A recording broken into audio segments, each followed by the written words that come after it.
Okay, so welcome to another instalment of Inside London Scottish. Now, I've been joined today that anyone who over the summer months has been coming here might recognise this rather well-honed figure of Corne Durant. Have I pronounced that correctly? Yeah, that's fine for English.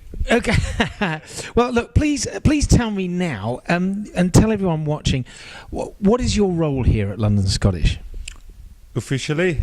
Officially. It's a club development manager, which means I look after all the amateur rugby, the structures for the coaches there, from senior minis and the juniors, to the player structures. What we're trying to do, get a bit of a uniformity through the whole club, especially in the amateurs, and then also looking after developing players into academy that can go into possibly a pro setup, or working with the Exiles program to get them through to Scotland. So it's quite a small portfolio of work you've got there. I mean, it's a massive job, isn't it, Corne? Yeah, it's quite a lot, but I'm actually enjoying it. I enjoy the fact that you've got all those different areas that you have to work in. You work with minis, they require something different to develop to the next stage. You need that extra experience, and then once they're out of there, getting them into the senior rugby at this club, So it's about having that development pipeline sort of, and keeping it full all the time from the very youngest ages. Exactly, and I think we've got a lot in terms of a brand at London Scottish, but we need to add to what the product is in the amateur side and sides and sections, and I think you've got to really look at who is driving it in terms of the coaches, in terms of what roles everybody in that management groups for each age group have, and it's quite a lot to do, but it's quite an exciting prospect because it's a blank page really. When I was appointed, I was told it's a blank page. There's a few things that we need to look after, and I'm lucky to run with it. And you touched on something there about the amateur side and how important that is, and the brand we've got with the professional side. But actually, London Scottish as a brand altogether is it's a world-known brand, isn't it? No, definitely. From the start, when I got my email address, I started getting emails from Europe, places in America. Players just want to come and play for London Scottish, whether they've got Scottish blood or not, but they see it as a place that they can come to London to and play some good rugby and be involved with a club with a good identity. And I think the important thing also is too often perhaps the amateur side gets forgotten in a so-called professional environment, but actually here really actively something is being done, and potentially players can come through that pipeline into the professional setup. Exactly, and today's game against Ulster Academy is one of those that we want to try and promote and make sure that players that is part of this system and program over the next few years get to be seen, in real good fixtures and get the chance to move on to something bigger.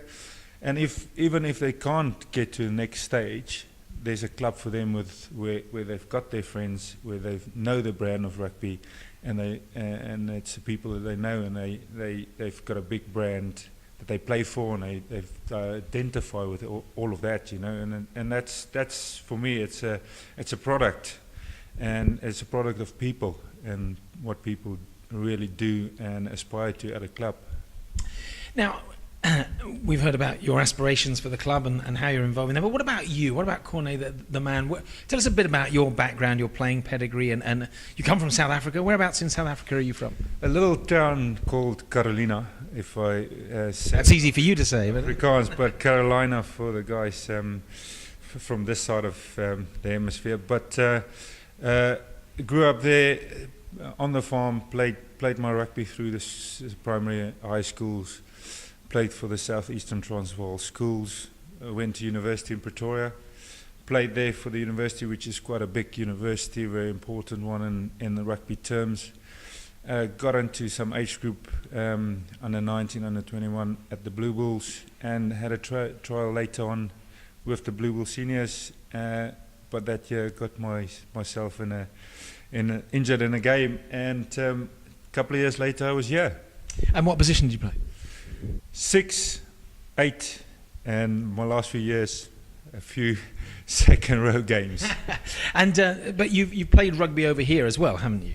Yes, started at Camberley when they were in the national leagues for a season. Went with friends that I met to Bracknell for a season. They were national leagues, and then had a bit of a change, moved to London and knew people at Staines, friends.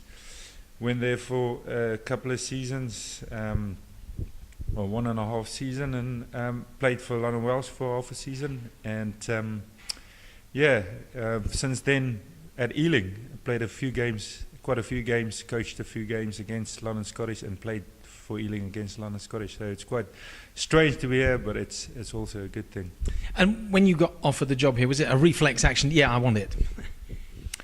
Definitely. When a friend of mine, Lawrence Vikey, who's part of the club, sort of said to me, this is a role that fits you really well. And when I applied and got the job, it is something that you get a chance to really look at a whole club.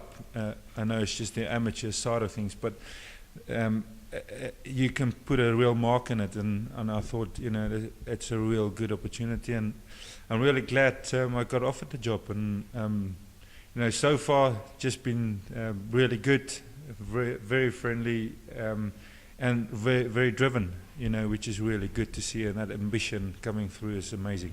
And I think, my experience of South Africans, and I have been there, and I spent quite a bit of time there, was very friendly people as well. So I think to hear you saying that is a great compliment to the people within the club, and certainly my experience in the club, very friendly. What are your objectives for this season, shorter term and then longer term, in your role? Well, one of the big things is to get our coaches, our group of coaches in each age group, to a certain level, and if I can do this season, we can do quite a lot of work on that.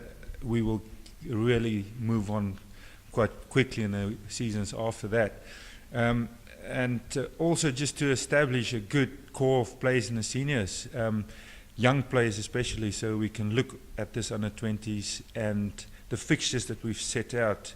There's quite a few tough fixtures, and that's what we want, and we want players to leave university for a day to come and play those games, But to be the best, you've got to play the best as well, haven't you? Exactly, and Ulster's just a start, and we hope that we'll continue. But there's games against Bedford Blues, who's renowned for their academy. Games against Moseley, under 20 and development. So those games are a very big focus point for me, because that has got the new young players that play senior rugby involved, and hopefully we can sort of build that base, And it would be nice actually if we could get some people down to watch these games. I mean, traditionally they'll be played in the afternoons, I guess, and so difficult for some people to get off work. But actually, you're going to see some of the future stars of rugby here potentially. Yeah, well, we've realised that we can't play all the games in the afternoon, so we've got some Monday night games for the under 20s. Plus, we scheduled it in with a Highlanders and a home game, for the Highlanders. So hopefully, people will get to see them. But we made sure with Luke and the guys in the office that those games are on the website. People know when the kickoffs will be. And they can come along and support, same with Highlanders games. When they don't travel, the pro team don't travel, or if they do travel, and there's a home game over here, there's a nice opportunity for the guys the supporters who don't go on the road, to come and support us. Well, look, great advert, and do it. Come along and watch the boys, whatever age group, because it's going to be some fascinating rugby and some great potential first teamers, I guess, from the pro team and beyond. Who knows? But Corne, you're very welcome here. It's great to see you here. We wish you the best of luck, and it's a massive job. And you know what? I don't envy you, but I know you've taken it on with relish, and I know you'll do a great job. So welcome to the club. Thank you very much, Kurkie.